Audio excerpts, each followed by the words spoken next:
transition over, and we'll start. Hey, everybody, guess what? It's Thursday night at 7 p.m. Eastern. A lot of people would say, oh, wow, that means Critical Role's on. Wrong! Actually, it is, but it's time for Wait, Did I Roll a Wild? Your Marvel Crisis Protocol vlog.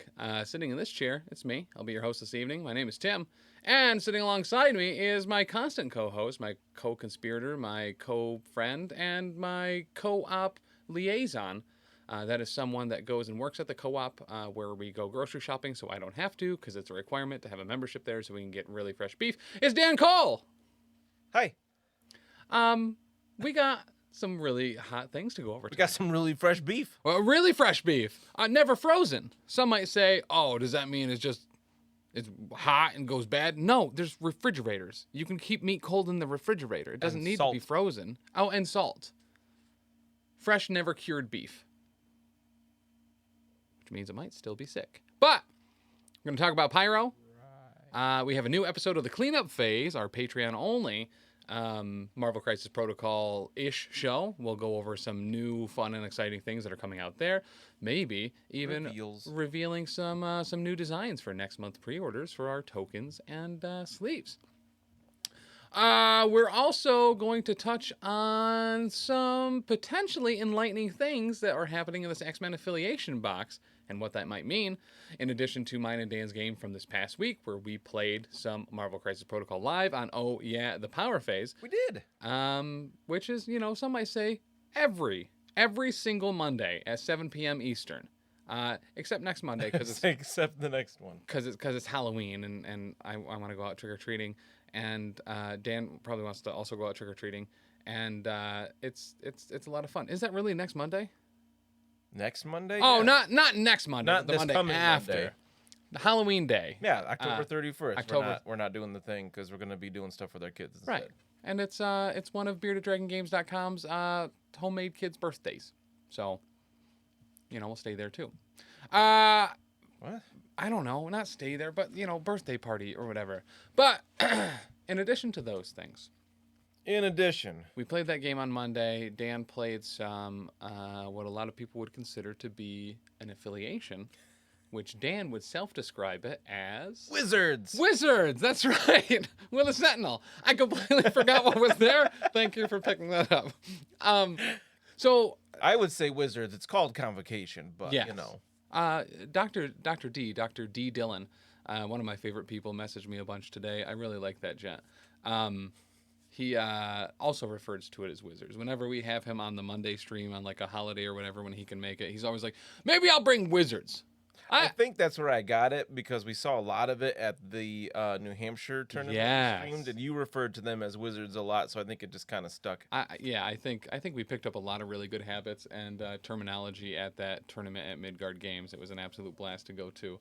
In addition to that, we are also going to touch on maybe some, as far as the cleanup phase, once again, at patreon.com/professionalcasual, you can get access to that show, the Discord, and a whole bunch of other stuff at every tier, even the $1 tier, and you can get access to that show live tonight. Even that one.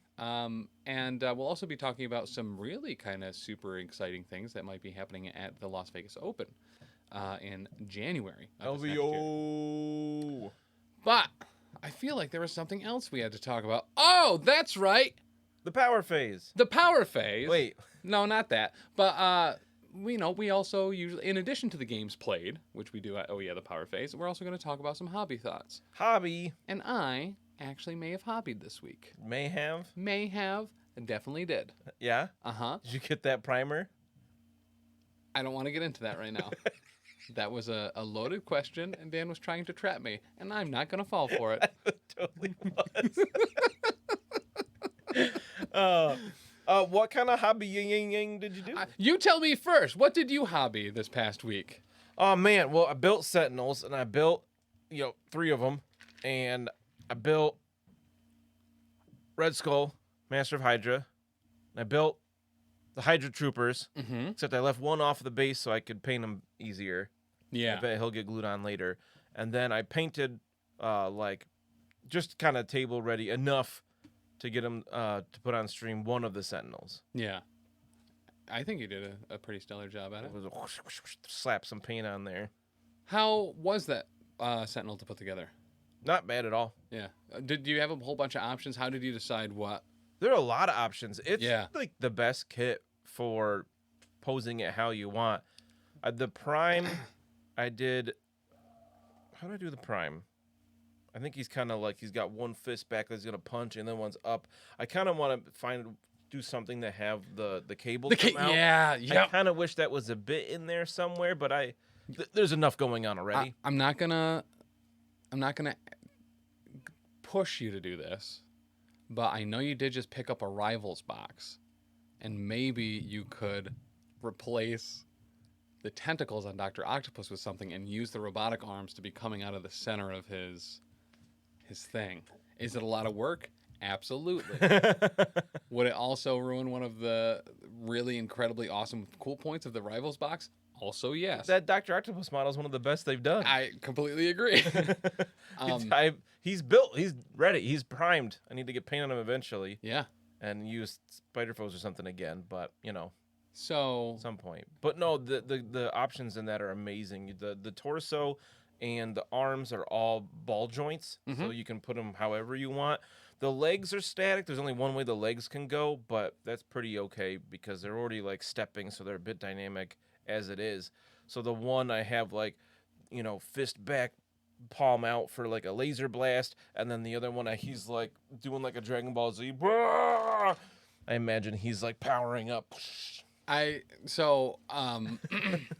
assembled the Prime earlier this week. Whoa. Right?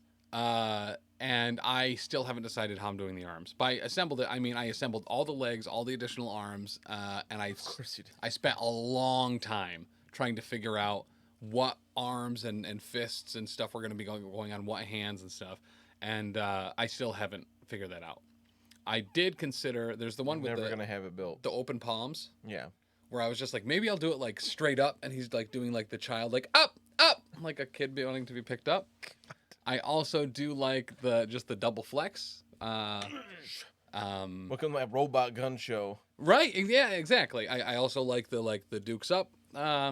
There's just so many ways to do it. I also considered something I would never actually be able to pull off or do, but doing the open palms pointed down as if he's like bracing to like how like Iron Man or a Sentinel would like brake before landing. But yeah, I completely agree. They're probably one of the best kits I've ever seen as far as options and stuff. There's so much. I've seen so many different variations already. You made the spider bots. Yes. So and that's So the thing funny. too. So on the Facebook groups, I posted a picture of the spider bots. I just attached two of the hands to one of the damaged head because I didn't end up using that one, and asked the Facebook groups to say what they've been doing with their extra pieces. A lot of terrain, which I think is awesome. There's going to be a huge influx of like Crash Sentinel, Broken Sentinel, like arms sticking out of the ground. Saw a bunch of people that did really cool basing on like Wolverine and some of the other X-Men on like other Sentinel parts. I think that's, as far as like really well done kits go, I think that really knocks this one into a completely another tier because not only do you have a ton of options, but all of the options are usable for so many other things. And Putting it's easy. Yes. It's an easy kit. I put it together during a meeting, right? So like, some kind of Zoom meeting. yeah, no, someone came over. It's a whole thing, but like someone came over that I was like trying to recruit for something, and they were talking to me about their life or whatever, and I was just completely distracted, being like, "All right, but do I want the fist on the bent arms or do I want it on the straight arms?" It's an incredibly cool kit. You did Raven's Garden. They look awesome. Yeah, for real. You did Sentinel basing back before it was cool and easy. Also, just to address a couple of other things in chat, Rev, I said Dr. Dillon was one of my favorite people. You did. Who messaged me today? Did you message me today? Oh! I don't think so. That's you call a clap back. In addition to that, Otis is in chat tonight, and you know what? We received something at the P.O. Box this week. Yeah, we need to give Otis a shout out because it's awesome. We absolutely do. So not only did he send us this delightful letter, by the way, the P.O. Box is P.O. Box G, as in G, Otis. What a swell fella. West Oneonta, New York, 13861. And he sent this really nice, this letter about the Coca-Cola conversion that Taylor is doing. For podcast listeners, I'll read it off. It says, please give to Taylor for his Ursa Major Coca-Cola Bear conversion. Thanks, Otis. With a smiley face for the O. For the O, which is the greatest part. I love that so much. And I showed these to Taylor, so I'll be able to give these to him tomorrow when we record the Lost Omens podcast. But he sent these little Coca-Cola bottles for my polar bear, Coca-Cola Bear Ursa Major. Taylor's I'm so doing. excited to see that. I'm really excited for it too. Those are perfect, and just Otis is what a nice guy, Right? You know what I mean? We talk about these things like we want to do this, and then people are like, "Here, I'll help you make it happen," and it's like, thanks. That's, Okay, awesome. that's so great. really nice. And if there's extra Coca-Cola bottles, maybe I can make motorcycle tires out of it. A motorcycle Yeah, tire? yeah. There's a bunch of them, right? So like you could oh, maybe not. There's What? I was like, well, connect them end to end Yeah. to make a circle? yeah, like little triangle wheels. You know, those were great. Yeah, everyone says, but yeah. So I'm very excited about that, Otis. Thank you so much. Really appreciate that. And yeah, I'm stoked to see how Taylor pulls that off. Yeah. In addition soda. to that, if you have any cool stuff that you've done with your MCP models or paint jobs or terrain, I think there's a really cool place you could send them. There's actually a few of them. If you're posting them on Instagram, please tag us at The Professional Casual, but you can always text us pictures, especially work in progress pictures, to 603-803-3235, and we're going to try to start showing those off every week. I think that would be super fun, super cool. So if you're working on stuff, send them in, and we'll put it on the screen here. And use hashtag PCN Painters. Yes. When we've been trying to... people in the Discord came up with that one. I wasn't even aware of that. I'm super into it. It was a while ago. I haven't seen too much mention of it, but let's bring it back. Hashtag PCN Painters. Hashtag PCN Painters. PCN standing for Painters. Come naturally, Painters. It's like It's a work in progress. Yeah. It's like a bar rider. You know what I mean? What does BAR stand for? Benefit Access Rider. So that means it's a Benefit Access Rider. Oh, like Dell Comics. Yeah. DC Comics. Dell Comics. Yeah, exactly. That's 100% it. All right. We don't talk about them on this show. But I went for the Prime first because I wanted it to be a little less intimidating. I was like, if there's two sprues worth of two models worth of sprues, it's going to be too overwhelming for me. And I'm already paralyzed in the decisions of just the single Prime. Yep. So yeah. I built the Prime first too because I was like, he's real big. I want to build him. He's going to look cool. I was actually painting the Sentinel the other day for the stream, and my dad came through the room and he goes, "Oh, what are you working on there?" And he's like, "Oh, that's way bigger than what you're usually painting, isn't it?" And I was like, it is. Like, you noted? Like, I was shocked that he noticed. It's and not only that, but a little while back we had Sarah Rowan and Dallas Kemp on, and we were talking about Malekith and what a big, awesome, cool model. And Dallas at the time, gave us a little hint. This was before the Sentinels were revealed, and he was like, "That's not even the biggest thing we're working on right now." And I was like, "What does that mean? Tell me now!" And he laughed. I remember he leaned back and smiled like that, like what like Mr. Burns smile, like yeah, yep. Little did we know. But yeah, for real, those kits are just incredible. However, we got some really awesome news this week, as far as character reveals. It was like a present. It really was. I was a little super happy last week when we were talking about Blob. Super happy. A little super happy. Yes. He effectively has Belly Flop as his spender. We're gonna call it over the moon with it. Yeah. I'm still gonna. It's difficult, right? So I love saying "nice punch" constantly and whenever I can, but I don't know if that tickles is gonna, leak into my lexicon a little bit more. It doesn't roll off the tongue as well as "nice punch," right? But it's still good, or "built to take it." It took like training when I played Hulkbuster there a couple weeks ago to not call "built to take it" "nice punch" every single time. Nice punch is one of the best superpower names they've come up with. Let's be honest. All right, so we got the card for Pyro. We'll get that up on screen. Beautiful. Oh, that's a good. Axel says, do we think if they made Apocalypse or Onslaught, if they would be bigger? Ooh. I don't think Apocalypse, he typically is like 8 to 10 feet tall. What are you talking about? Have you ever played the first Marvel vs. Capcom where he was the final boss? Yeah, like he can grow to that size, but typically he's in a more, or wait, just large human size. Or was Onslaught the last boss of I don't remember. the first Marvel vs. Capcom? It might have been Onslaught, actually. But, I mean, Onslaught can be, he's a psychic thing, so he can be gigantic. I would absolutely love to see Onslaught in this game. Yeah, I would love He would be wild. I would love to see Apocalypse. Yeah, absolutely. Not Apocalypse, sorry. Avalanche. Yeah, that too.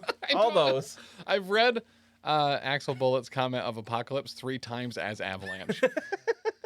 Yeah, Avalanche is going to be bigger than a Prime Sentinel. Listen, he's big in my heart. He's just on a giant thing of rocks. Yeah, a big old, yeah. I like Avalanche a lot. I'd like to see him in this for sure. Avalanche Iceman box. Just throwing it out there.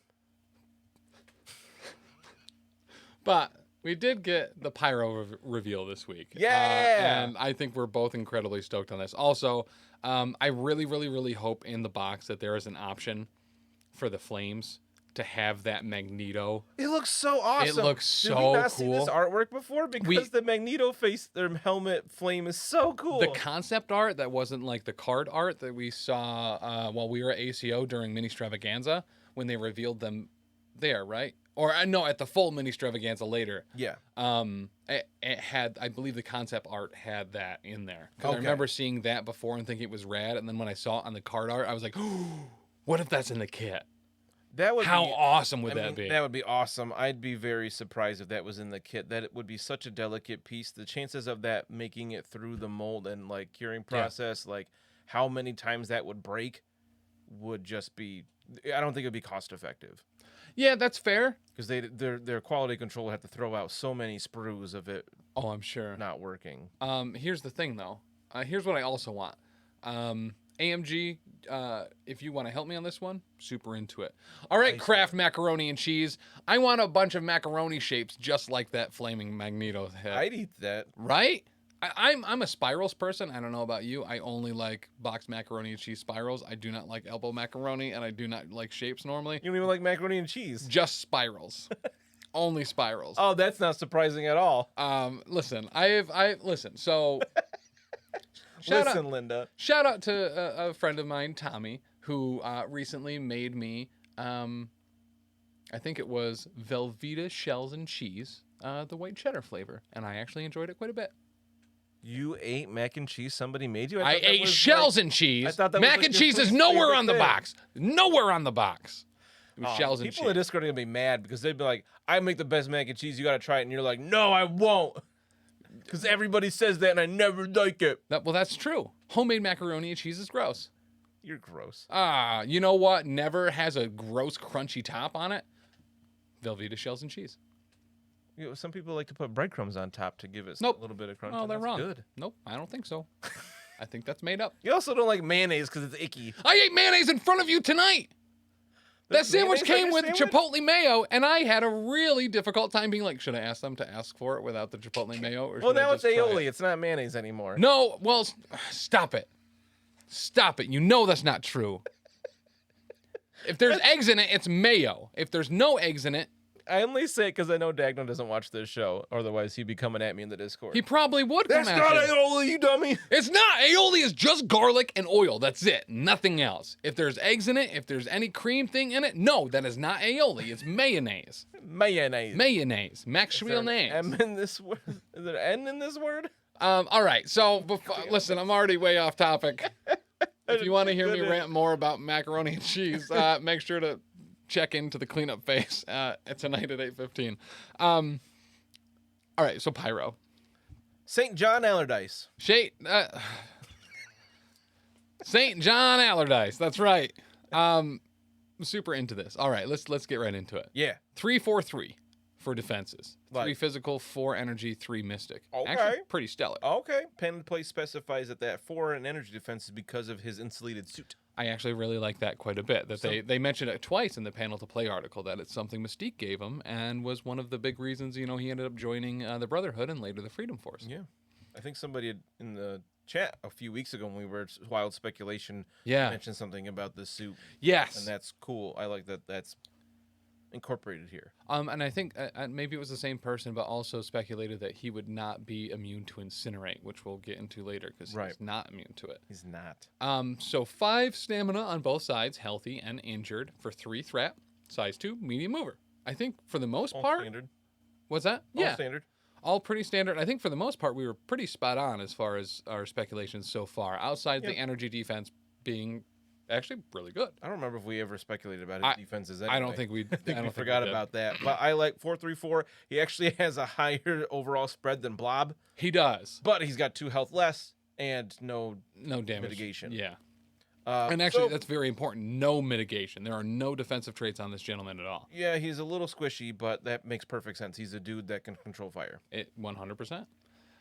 So our first ability, we have only energy attacks on Pyro. Yeah. First one is Fire Blast. Range 4, Strength 5, Gainer. So after this attack is resolved, this character gains 1 power. Incinerate on a wild. I think this is pretty much right in the wheelhouse of what everyone would have assumed would have been his standard builder Gainer. I love it. Yep. I just love that it's strength 5 at range 4. Me That's too. nice. It's very good. I was reading this card, I'm like, he's already better than Human Torch. To compare the fire guys right together, because Human Torch only has range 3. Yep. Like, all right, he's my turret. I like it a lot. Range 4, yes. So yeah, super into that, right? I mean, that's 1 short of Cable. Yeah. Granted, it doesn't gain power equal to the damage dealt, and No. it's not range 5, but still, that's awesome. Yeah, the Wild Incinerate is, I'm never going to roll that, but On maybe 5? rolls. 5 is not a terrible chance for that. I think if it was Auto Incinerate, it would be too good. So I like this attack a lot. Yeah. Yep.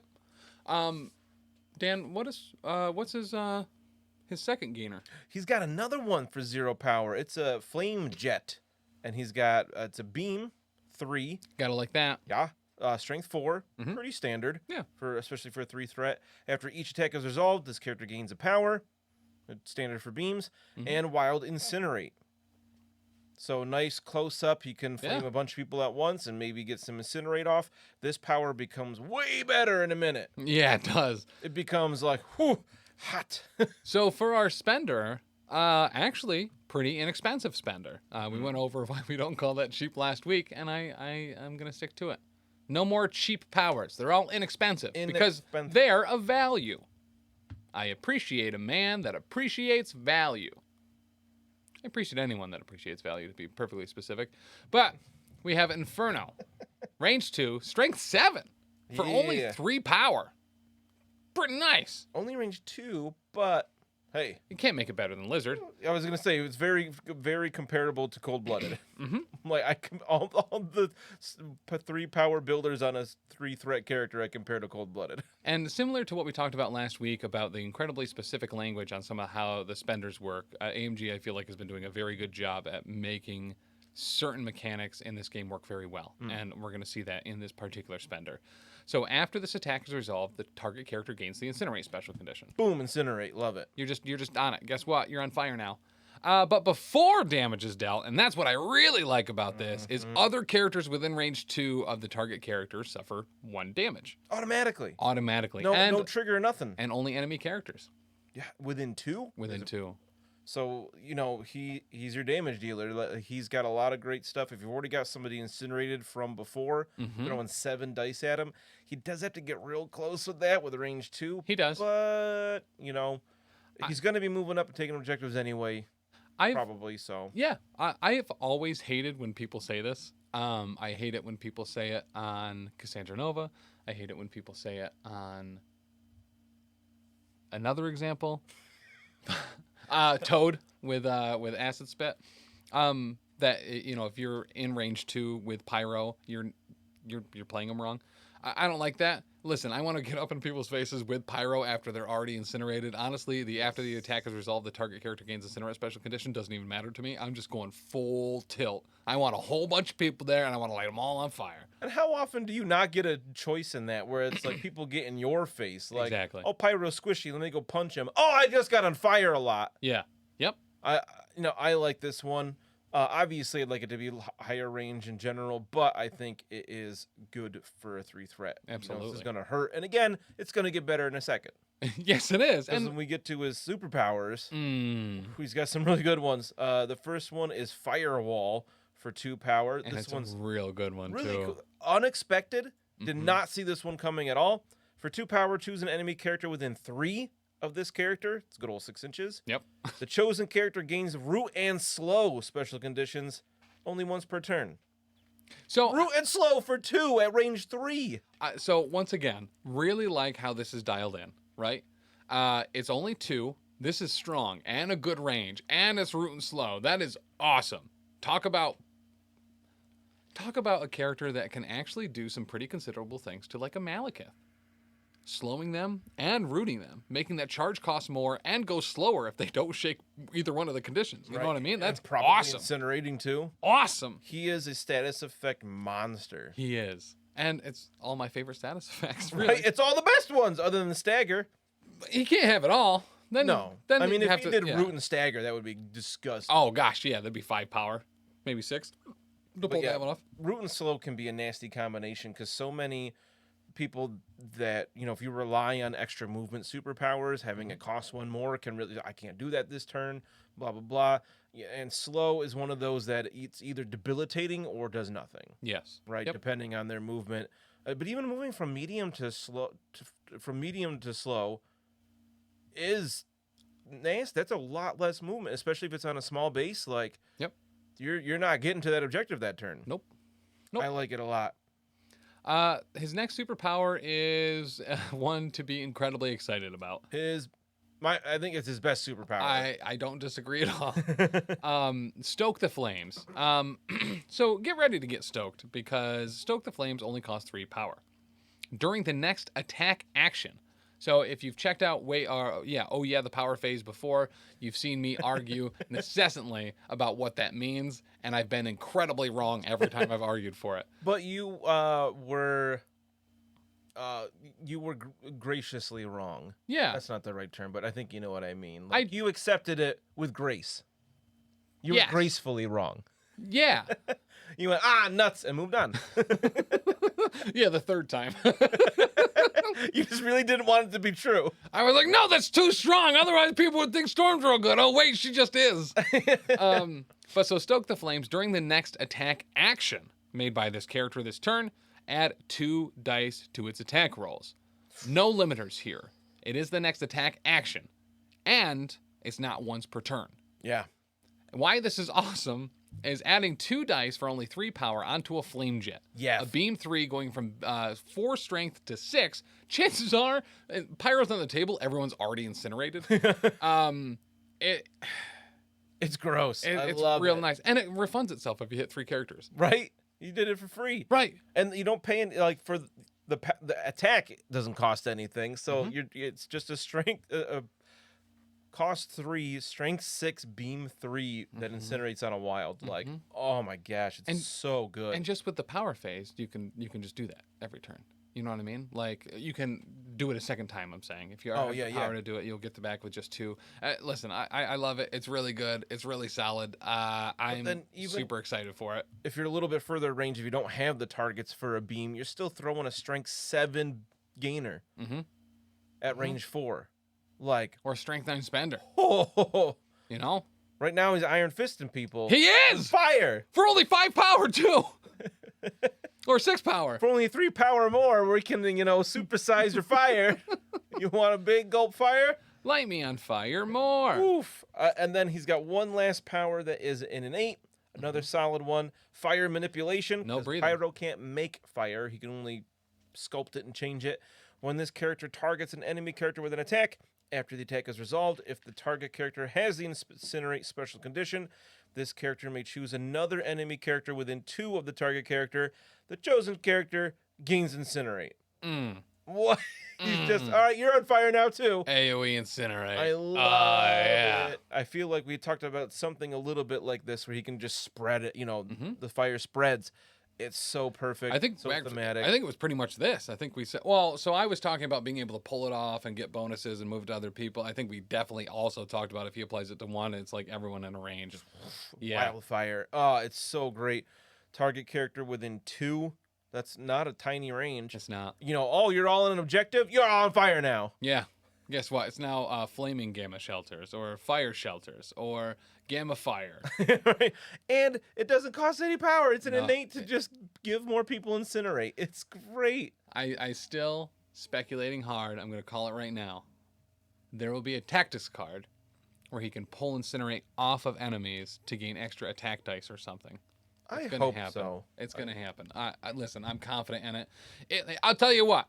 If I'm wrong, here's what you can do. Get that X-Men Wolverine and Sabretooth Rivals pack. Take out the motorcycle. Put it in the mail. Send it to Tim at P.O. Box G, West Oneonta, New York, 13861. That'll show me. You have no shame, sir. None. Zero. So good though. No, but really, if you don't want to use that motorcycle, we love it. No, I just love that 4 out of the 6 things listed on his card, attacks and superpowers, all deal or spread incinerate. Mm-hmm. It's so great, which is what he should do. He's a fire guy, right? Yeah. And we love incinerate so much. We really do. Listen, you may think at home. It's like, you know what, guys and gals, whenever you stream, the power phase, Dr. Voodoo is usually pretty unpresent. Granted, Dan had him this past week. I did. But, and do you know the reason for that? It's because he's immune to incinerate, and I think that's dumb. I don't want that. It's not that it's dumb. Real reason it's that I always complicated. forget it. I always forget that he's immune to incinerate. And I'm like, haha. To incinerate? Yeah. Yep. Sure is. I 100% forgot that as well. Mm-hmm. Interesting. That's why I really don't like playing against Midnight Suns with Ghost Rider. I was like, there's 9 thread on the table that I can incinerate between Dr. Voodoo and Ghost Rider. I don't like that at all. That's probably half their team. Yeah, probably. They're only running 14 threat because they're Midnight Suns. Shout out to Keebler. Senators. But so. But we should point out that they specified in the panel of play that he does not have immunity to incinerate because that's why he wears that insulated suit because he can manipulate fire, but he's not resistant to it at all or anything. It's not like he's fireproof. Correct. Which I love that about his character that gives him that flaw where it's like he's got a really cool, really powerful mutant ability, but he, not like other like something like Iceman.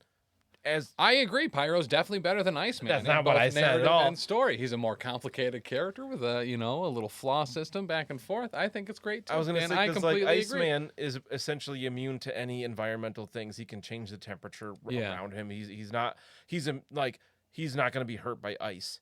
Correct. Right. I like that Pyro has that weakness where he could be hurt by fire, even though he can control it. I think that's cool. I like that the insulated suit also probably helps him insulate against the cold as well. Probably. And that's why he's got 4 energy defense, right? Also, yes. Also, in a compliment to Iceman, almost canonically. I'm scared. I think you'll agree with this. I think canonically, it's almost an insult to Iceman to constantly compare Iceman and Pyro. Because while Pyro can manipulate flame but not generate it, Iceman controls all of thermodynamics effectively, correct? Yeah, he's gotten so powerful over the years. He is an Omega level mutant. Correct. Pyro's not. Pyro's an Omega awesome, level stud, to be fair. But he's also a journalist. Oh, that's right. Yes. So I actually really dig this. I guess I can't really recall, but I feel like recently they've really been giving some of the narrative influence from the comics onto what they've chosen with the character. They certainly did it with Blob and Pyro. I feel like the Sentinels, and really, I'm not really remembering how far back this has gone. Maybe it's been there the whole time, and I'm just constantly impressed by it. But I really like that they're giving some insight onto some of the choices that they make and why it's important canonically. Yeah. So I like that. I actually read the panel to play articles because they have little things in there like that. Like, because you look and be like, why does he have 4 energy defense? That doesn't make sense. Because he's got this suit. I think it makes perfect sense. Yeah. Yep. But yeah, so where are you running him? Hydra. You jerk. Did I steal it from you? Yeah. Of course you did. Well, he can do incinerate a million different ways, and root and slow. That you can just be like bloop bloop do the Hydra. I can't remember exactly how it works, but I know they just like status effects. So if they apply a status effect on their turn, and this is why. So this was the shtick I was going to go with for why Pyro is so perfect for Hydra. First off, I think I said it a couple weeks ago after we played that first game where you and I played Hydra and Shield.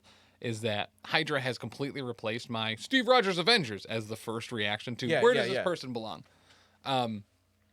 Hydra heals themselves for once per turn if they apply a status effect to somebody else. Well, I guess we should specify Baron Strucker's Hydra. Yes. Because Red Skull's is quite a bit different. That's High Council? This is Hydra High Council, yes. Yeah. So, that's why Pyro's not immune to Incinerate. That way, he can apply Incinerate to other people. Maybe they apply it to him, but then he can get it off him by putting it on other people. He couldn't do that with Hydra if he was immune to Incinerate. This makes him even better for Hydra. He's really built for Hydra, not Brotherhood. Correct. Now, granted, awesome in Brotherhood. Brotherhood really needs Pyro. They need energy attacks. They need energy attacks. They need more threes. They need more status conditions. It's awesome. And especially for a character that, there's Acid Spit. I was going to say, is there any energy attacks in Brotherhood? Acid So Spit. Acid Spit. Is there anything else? I can't think of any off the top of my head. Scarlet Witch is only mystic attacks. I think. Quicksilver, Sabretooth, Blob are all physical. I think Magneto's all physical, isn't he? Mm-hmm. Because he's usually just throwing metal at you. Yep. Mystique's all physical. Yep. Heavily needed. Yeah, I think it's just Toad's Acid Spit. So having a character with nothing but energy attacks. Oh, Rogue can pick awesome. in between for Absorbing Strike. That's right. I forgot about Rogue. I forgot she's part of that. Thank you, Ben Ravensguard and Ben. And Ravensguard. Yeah. But yeah, no, I think he's heavily badly needed. Gambit.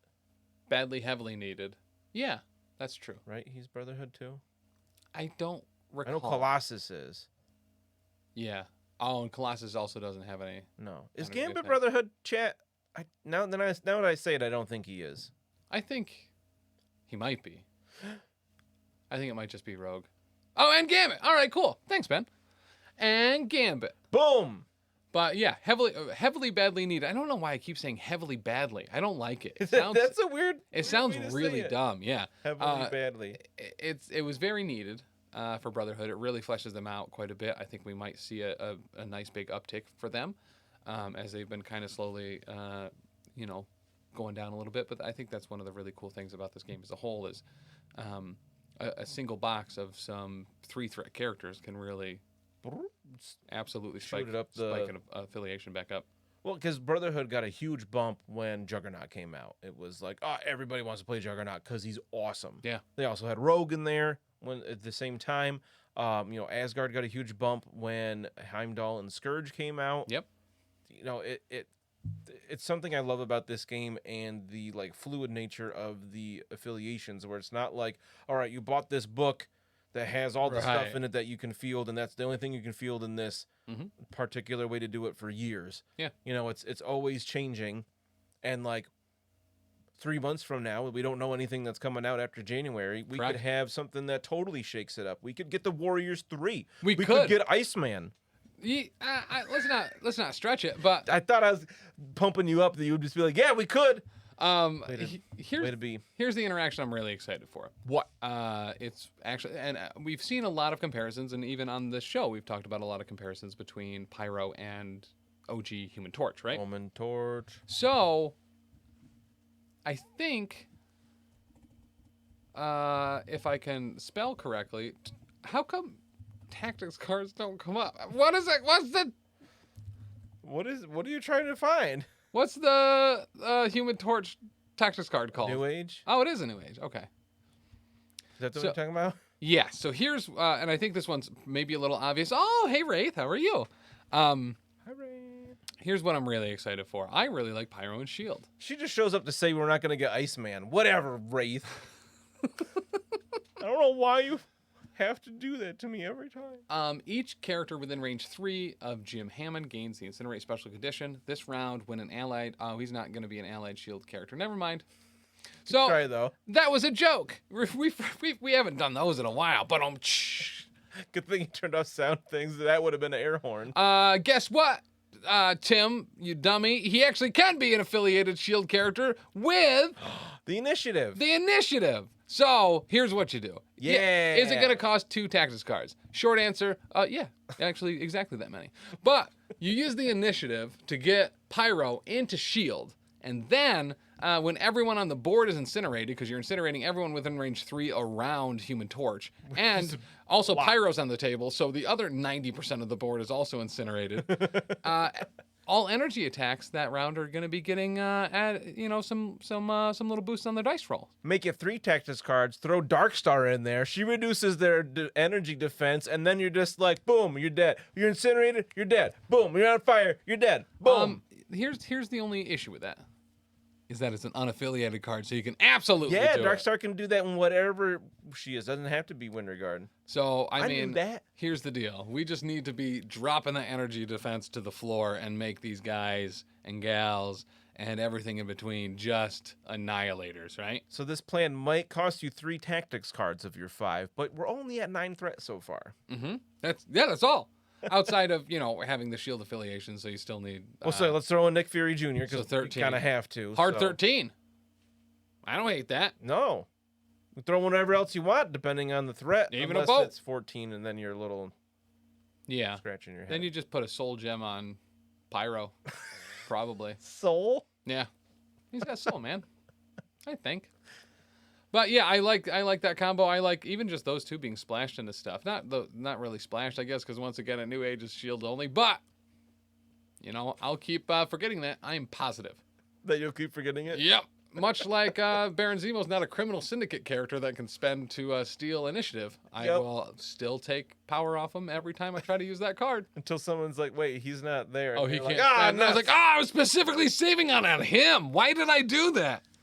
Every time. Every time. You think I'd learn by now, but I just haven't. I'm not gonna learn. I'm not really good at learning. Zemo, specifically Cabal and Hydra. Cabal you just and need Hydra. to. It's like memorizing the times tables when you're a kid. You just have to memorize that. Oh, that's true. That's true.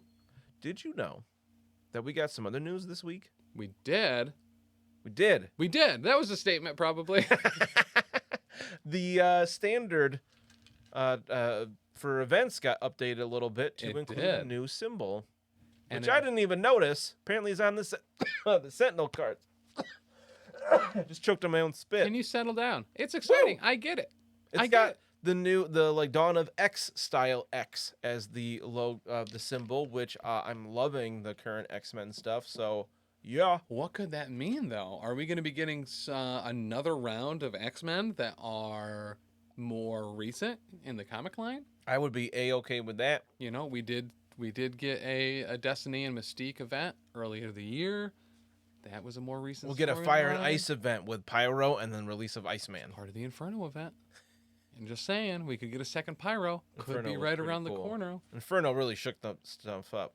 Not only that, there's going to be another Inferno coming up next year, I think, in Marvel Comics. So it was on the announcement with the Sins of Sinister and stuff like that. There was another one that was going to be a follow-up to Inferno. Okay, cool. I actually wouldn't mind if they leaned in that stuff a little bit more with like the big AXE event going on right now, Judgment Day, and included Eternals.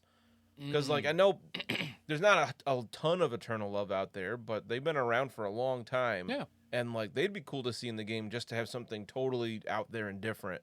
I would love a Gilgamesh or a Pixie. Druid? Oh yeah, I love Druid. Druid is like your boy. Yeah, he was pretty cool. I mean, until I get Quentin Quire, which that Dawn of X symbol, if that's a Dawn of X symbol, Quentin Quire might be there, or his pink and X suit. That'd be dope. Maybe you've heard of him, Gold Balls. Can we just get a box that's the 5 with gold balls and Hope? What's her name? Tempo, Proteus, and the last one, Elixir. Oh yeah, yeah. With the Tactics card, they can just resurrect somebody. Oh, absolutely. That's their thing. Yeah, That's like the only thing they do. The thing is that like to fit somebody into that, like they're all 3 or 4 threat, and you need 5 of them, so that's already like 20 threat. Like, all right, yeah, you can resurrect Toad again. All right, fine. Just gold balls. Let's just go with gold balls. Yeah. He's obviously the fan favorite of the 5 because it's gold. But he goes by the egg now. Right. But in our hearts, he's always gonna be gold balls. Yeah. Gold balls will never die. That whole run too, right after Schism and Avengers versus X-Men, where Cyclops and Magneto and Emma Frost and Magic were all like teleporting around trying to recruit X-Men before Wolverine could. It was cool. It was really awesome. I liked it. Was bunch the of people old school... with Cyclops with right masks, and then there was all the like, the guy the like whatever the gangs that like roam around with like Cyclops masks on. It was awesome. Cyclops was in jail for a while. Yeah. He, like killed Xavier or something. Yeah. Again. Yeah. Not him again, but Xavier was killed again. Right. But now he's Phantom X, kind of. Also, Broadcastle, thank you for the raid, man. Welcome. All of you Warhammer aficionados. We're talking about some Marvel Crisis Protocol. Thanks, Lemmy. It's a skirmish game about, Marvel characters. Marvel and Crisis Protocoling. Absolutely. But, Dan, not to be confused with friend of the network, Dan Butt.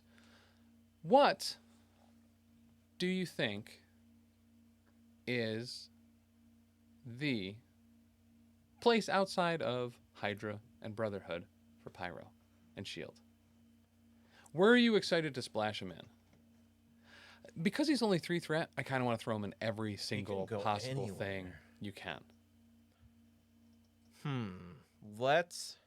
So, what is Pyro? Pyro brings Incinerate to the table, obviously. He brings good energy attacks. Yeah. He brings some range. What's missing that? My first thought after talking through that is either Spider Foes. Yep. Which have some energy, like Dr. Octopus and Green Goblin can do that a little bit. Spider Foes being able to reroll one of your defense dice when you're probably at 1 fewer defense dice because everyone's incinerated. Yeah, I like him in Spider Foes a lot. It's pretty good. Talk about it. Yeah. And it's you. There's a little bit of Incinerate already there with pumpkin bombs. So he feeds off of that well. So he can give Incinerate to even more characters. And if Spider Foes is a very offensive affiliation already. Yep. And he's just like there for the ride. Like, let's burn everything down. And Venom's like, then I'm going to eat it. Also, Lemmy, hello. Thank you again. And yes, Bearded Dragon Games does in fact ship to Miami. And guys, whether you're listening to the podcast version or you're here live, head over to Broadcastle TV here on Twitch too and check out some of their WFRP stuff. If you've ever taken a look at ours with a Grim Podcast of Perilous Adventure, I can tell you that you will probably be in great company over at Broadcastle TV as well. But yes, I think Spider Foes is a great place for it. And I like them in X-Men. Which? Yes. Oh. I like them in... or blue? So, and really, I like them in X-Force, right? Because if there's one thing I can't do, it is apply Incinerate with Cable. So if I can have kind of a kill-heavy team going into an enemy that is fully incinerated with my rerolls, with even more rerolls with X-23 and Honey Badger, with more reduced defenses with Honey Badger. Oh my God, yeah. You know what I mean? Like, Cable's awesome. I really like Cable. He can do a ton of damage, but I always feel like I already wish they were already incinerated before I start attacking with the plasma rifle. Yeah. And with a similar range and a very similar, attack style, I think Pyro works really well in X-Force. I was going to get X-Force, and then you can fish for that wild to incinerate with the reroll. I think he also fits well in Shadowlands Daredevil Criminal Syndicate for that reroll. Because you need to fish for that wild on his gainers. That first roll, I have zero faith that I'm going to roll that wild in the first 4 or 5 dice. It's not going to happen. I need a re-roll or hope for some crits to get more dice to maybe... what's going to be is I'll roll 5 dice for his first gainer, and I'm going to get 3 successes and be relatively happy with it, but no wild. But I'll get 1 crit in there. I'm going to re-roll that, and then that might be a wild. 1 in 8 chance. That happened like twice on Monday, I feel like. Right. You're like, oh, I just want that wild. Then you crit. And, oh, there it is. Hey! Nuts. You're never in the first roll, though. Speaking of this past Monday on right here on Twitch, 7 p.m. Eastern, every Monday except for Halloween. The power phase. Dan and I played this past week. Dan got to try out one of the Sentinels. I got to try out the Winter Guard. Yeah. That was my first time with them. So what was your thoughts going into that game? It kind of went. It didn't. The score didn't necessarily go back and forth, but it was certainly a close game at the end. Oh yeah, you had a chance to pull an upset in round 6. Well, it took I think it ended in round 5, and it took a very specific set of actions for you to pull out that win too at the end. With the Sentinel, at the end of the day, being somewhat of a star, being able to get that final touchdown to finish the game. Whee! He didn't do much until then. That's true. A little bit of pulling. All of his attacks just completely whiffed. Yeah. He's like, I'm going to spend 3 power and make this a strength 7 attack. I got no successes. Bunch of blanks and blocks. So speaking of, who am I, Tim, rolling this? I had a spender at one point with Darkstar where I was like, oh, all I need to do is a couple of damage and I'm golden. So I used her spender, 7 dice, only skulls and blanks. Yeah. Skulls, blocks, and blanks. Nothing. Like, what Not a a thing. okay defense roll, but... Yeah. Yes, the Sentinel was super lackluster there, and I kept spending his power on that, so I never got to use suppression protocols. Yeah. Which I probably should have just done in different situations. But I wanted to try the Plasma Blast first, and the cable is fantastic. Yeah. I mean, Granted, I love not that on against- Venom and Omega Red. Like, we've Yeah. seen it before. It's such a good power. Difficult against Winter Guard. Right. There was a couple pulls, I think, or maybe it was just one. I think it was just one. And there was one, maybe two. Yeah. I tried to pull you off an objective, forgot about their thing, and you were like, "Oh, hey, they're still there." And I was like, "Oh, that 2 power gun I could have used to get more dice." And I was thrown off by the block at first because it happened, I think, to Crimson Dynamo or something like that. Maybe it was Red Guardian. Oh, Mega Red. I don't know. But I threw that die in the dice tray, right, and it came up a block, and I was like, ah, nuts, I missed. And I was like, wait, no, I didn't. Oh, okay. All right. And yes, Axle Bullet, that I believe that game didn't go to round 6 because We couldn't cheat that much. yeah, I tried. You did. You tried to do like 3 actions and spend more power than you had, and it was close. I think Sentinel had 2 or 3 stamina left. I think it was I was 1 off. I don't think it was that close. Oh, was it? Okay. Because they have like 7 Yeah. or 8 on this. And it was very specifically the wombo combo of applying the Ironbound books of Shumago Wrath Oh my gosh. on him, or on your team, so he was able to count every attack against him as Mystic, where his Mystic defense is slightly higher, and his Wilds proc 2 successes on a Mystic attack. So I went up there. I only had the range to use the explosive rockets on Yeah. a Crimson Dynamo. Great roll too. Had a really good, solid roll. I was like, I think I did it. I think I did it. And then I rolled 4 successes because I got 1 wild in there, and And was that like, was the thing. boom! You did a little bit to him, but I was like, it's fine. I looked at it at first. And I was like, I did it. I got it. I got exactly what I needed. And then you're like, oh, the wilds count as 2. And I was like, what? What? No! Yeah. So Sentinels actually fit ridiculously well in Convocation. Yeah. With the Convocation hop, if you do damage, you can just move place within 1 is fantastic on a large base. But then also to have Ironbound books was stupid good because their physical defense is already a little bit lower. It's 3. Yep. And then being able to change it to Mystic Yeah. for free, and then it's like, oh, I have 1 more die and reverse pierce, where my wilds count is not reverse pierce, but my wilds count is 2. Yep. Was like, okay, Yep. it's gonna be hard to hurt now. It was so good. Well, not only that, I think there's even more play there, right? So in addition to the Convocation hop, which is when you take damage, you can, move away, Place within range 1. place within 1. Scalpel on him too. You can make an incredibly mobile Sentinel. Yeah. With Scalpel and Convocation bump, and I mean Journey Through Limbo if you really wanted to. Yeah. No, it was a surprisingly good fit. Yeah. I did it just because I've been trying to play affiliations I haven't played as much or at all before. So like I did Midnight Suns a little while ago. Yeah. So Convocation I don't think I've ever used. So I was like, let's get them on the table, and I want to get something from the new stuff out. So let's get one Sentinel ready, throw them in there for only 4 threat, and it was a really good fit. It really was. Yeah, and I think too, you could do some really cool stuff. Being able to teleport a sentinel up on like gamma shelters or something into the middle to literally block everyone's ability from actually being able to contest it before taking them down. I mean, you're pretty much guaranteed for the first 2 to 3 rounds to score that middle objective. Yeah, as long as you get him up there quickly. He's tough to shift. They take up so much space that you can really body block like more than half of the thing. Somebody did the math. You can, if you have all 3 sentinels out and you place them just right, you can completely block an objective. But you're also throwing 13 threat on one objective. Yeah, it's a lot. Some might say that's true. It might be too much, but just the fact that you can do it, and it's like you have to be super precise because you nudge in one way any bit, and someone can get a base in there just to touch. But we're professionally casual here, right? We're not going to play like that. No way. No, I mean, why wouldn't we super commit to over one thing? You got to commit. Oh, I see. Recently at a work event, that was like a big thing. They said it was business casual. So I went in cargo shorts and a golf shirt.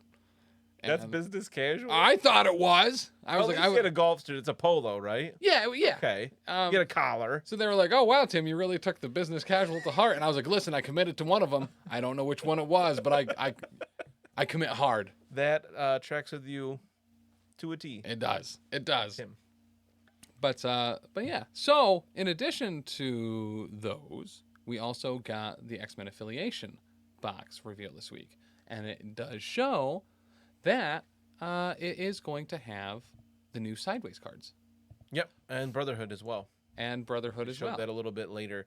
And I like what they're doing where, because they have to split up a couple of the boxes from original to the affiliation boxes, that it's not just, it comes with the cards that came in that box.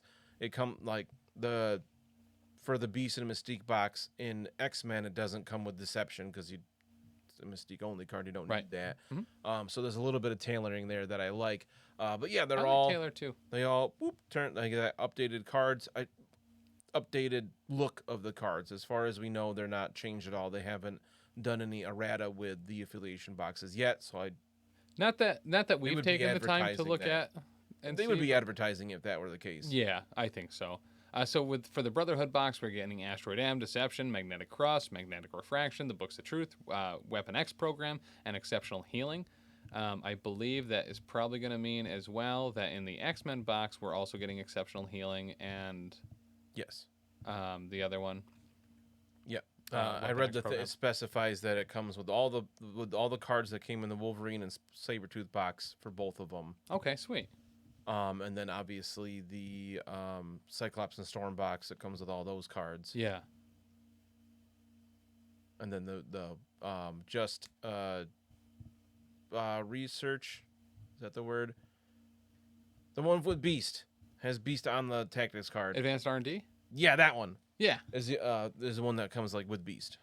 So, and here's the other thing that's actually super important about these boxes, right? Is as far as what we can see from the site and the pre-order stuff, no crisis cards on this. No, and none of them have had them. So as far as I know. there's a rumor abound that there might be a big change, especially maybe, I don't know if this the Dawn of X symbol or something ties in, but I think we might be seeing some type of shakeup to some of the Crisis Eye. Maybe we might get an errata for those, maybe later this year.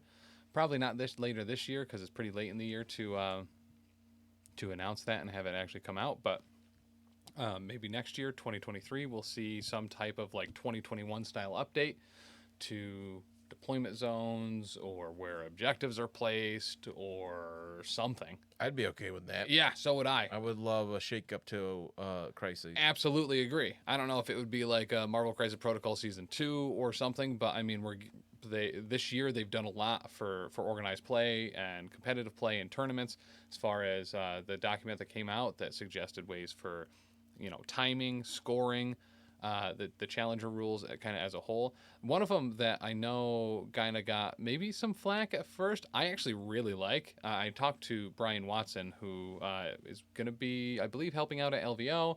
He was the TO of the Atlantic City Open and of the Midgard Games LVO qualifier that we streamed as well. We got talking about the timer and how in the rules it says that you should add or subtract some time from the round and not have the round timer known. Right. I actually super dig that. Which seems weird at first, but, you know, and I'm excited to hear why you like it so much. So I really like it because there's, I suppose, kind of in the community in a whole, and I'm going to get into this actually pretty heavily in the cleanup phase, similar to how I did in the first episode of that show, where I think taking focus away from how much time is left and having that affect your play is a negative experience overall. Yeah. So whether there's chess clocks involved, whether there are timers, whether there's warnings, whatever it is, I think the last thing on your mind should be playing around the time. I think it should be playing the game and focusing on that, not trying to go quickly or stalling your turn. I think either are bad. I think not having it known, having that little bit of mystery out there, you know the general time and pacing, but you'll never really know enough to be able to delay for 5 minutes or have to speed up. And I think that's focus on the game. Yeah, because having to speed up can be really detrimental because you make mistakes, you forget things, and slowing down is just not good sportsmanship. No, not at all. And I think it also kind of decentivizes people from doing either. And I realize that there are incredibly skilled players that like to play fast because they know what they're doing and they're practiced. But that's just some people's style. It's just I do this, I do that, I'm good to go, done. Just having that little bit of mystery there kind of helps, I think, everyone a little bit.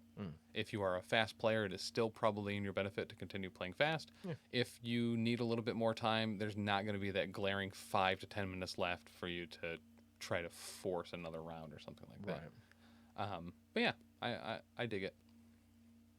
Cool. But yeah, and especially if we're seeing a mix-up maybe to maps or how Crisis I work, or maybe another whole new slew of Crisis. They might be replacing them. I have no idea. But I think I'm excited for it. Yep, completely agree. We've had the same ones forever. We haven't had a new one in almost a year. I think the writing's on the wall that things are going to be changing. We just don't have any idea what it's going to be. Correct. And I'm excited for it. I'm really excited for what that new symbol is going to mean and what that is going to entail. Whether that's going to be a whole bunch of... We don't know. There's nothing, for the most part, right, that is outside of Wolverine and Sabretooth, what their cards and Weapon X affiliation are going to be.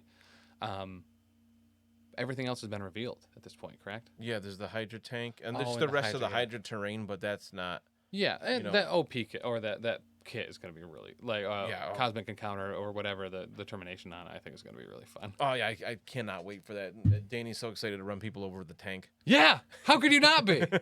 But yeah, it's interesting how we get, like, a deluge of information, and we're good for a few months, and then we get to this point where we're kind of dried up on it. We just have a couple character cards left to be revealed, and then like we know everything that's been shown, and then at some point we're gonna get a little bit more.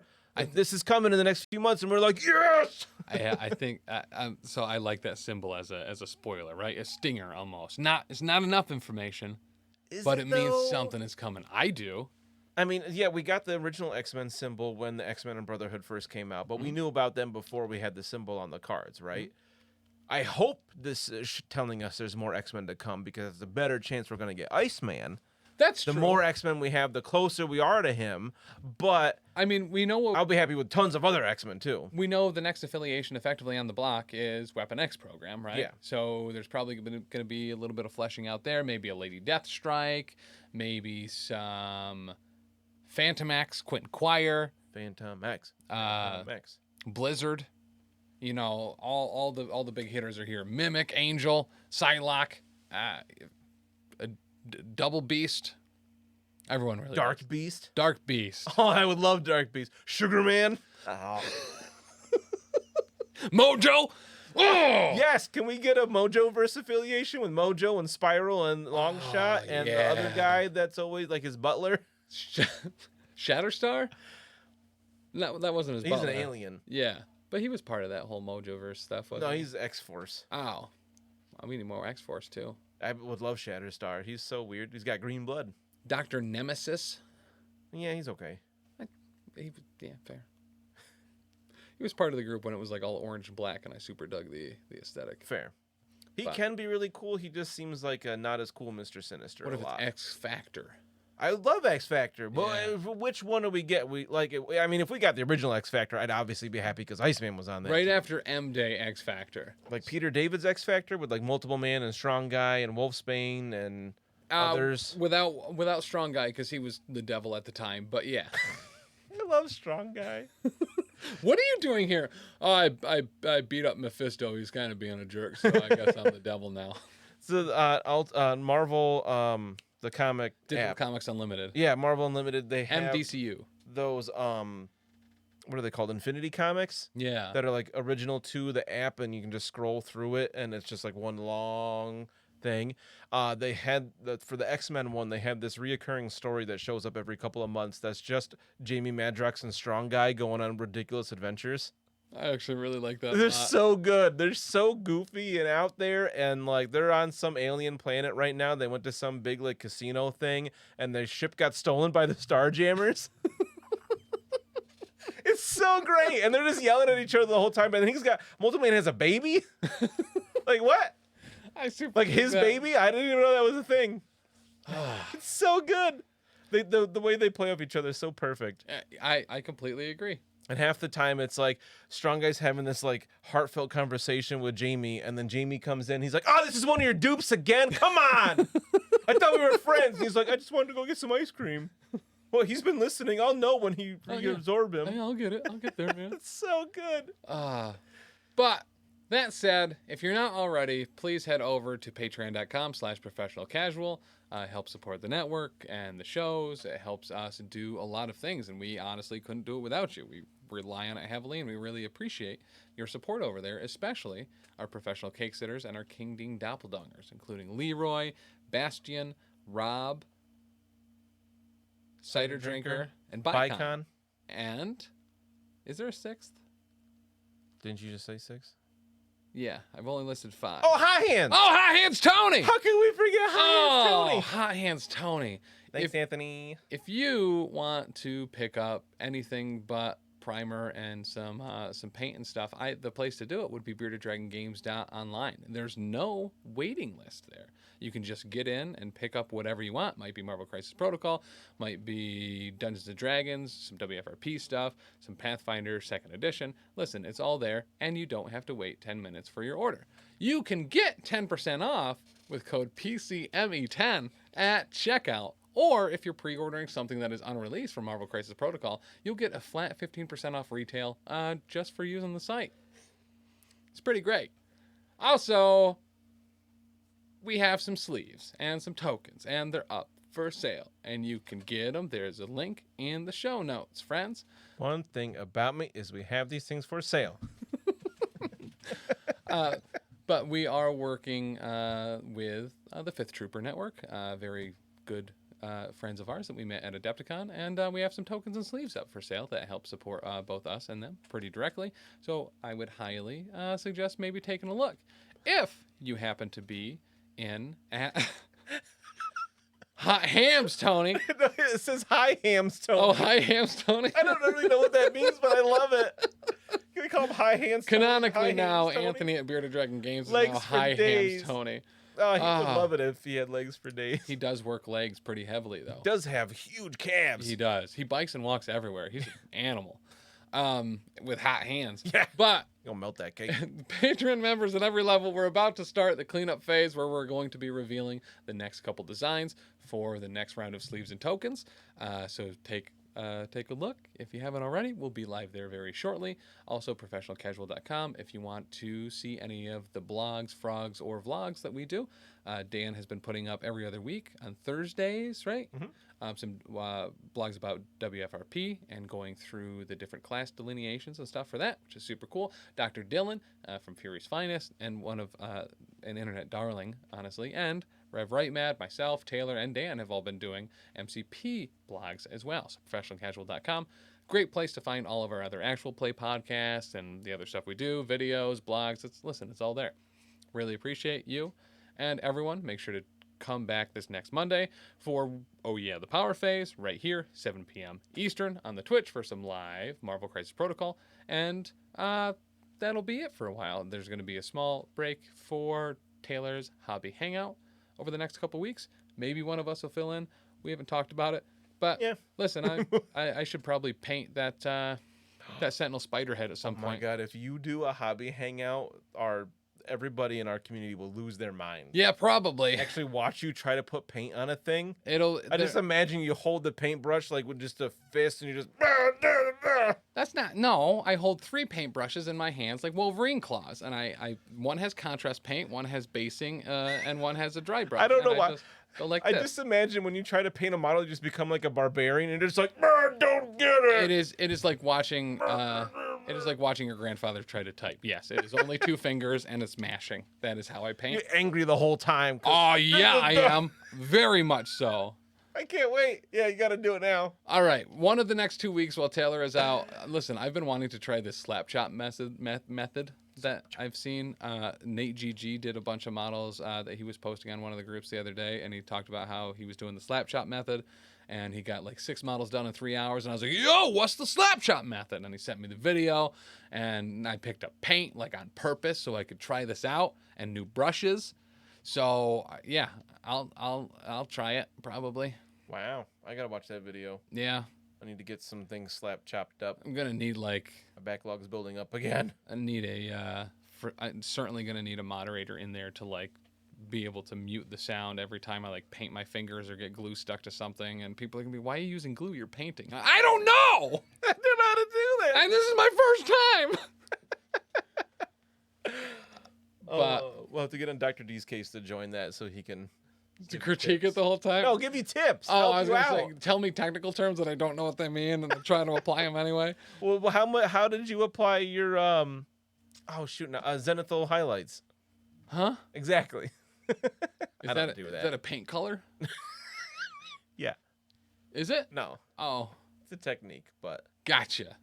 Is it involved... Do you slap chop zenithal highlights? I don't know. I don't know enough about slap chop. All right. I'm a slap chop something.